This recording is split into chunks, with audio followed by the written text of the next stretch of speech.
گلگت بلتستان، خیبر پختونخوا اور کشمیر میں بارشوں نے تباہی مچا دی، 330 سے زائد افراد جاں بحق۔ تفصیلات کے مطابق گلگت بلتستان میں سیلابی ریلوں سے مختلف علاقوں میں تباہی ہوئی۔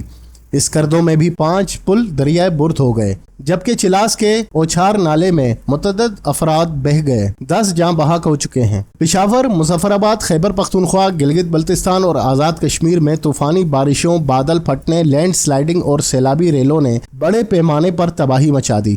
مختلف حادثات میں اب تک 330 سے زائد افراد جاں بحق ہو گئے۔ صرف بنیر میں قدرتی آفت 213 زندگیاں لے گئیں، جبکہ کئی افراد لاپتہ ہو گئے۔ مانسرا میں بھی سیلابی ریلے اور تودے گرنے کے واقعات میں 20 افراد جاں بحق ہوئے۔ اس کے علاوہ باجوڑ میں کلاؤڈ برسٹ کے بعد سیلاب اور لینڈ سلائیڈنگ کی وجہ سے 21 افراد جان سے گئے۔ کلاؤڈ برسٹ کے بعد سیلاب کئی گاؤں بہا لے گیا، مکینوں کے آشیانے گر گئے، سیلابی ریلوں میں جانور اور گاڑیاں بھی بہہ گئیں، جبکہ بنیر میں ہنگامی حالت نافذ کر دی گئی۔ سوات میں بھرا دریا راستے میں آنے والی ہر چیز تنکوں کی طرح بہا لے گیا۔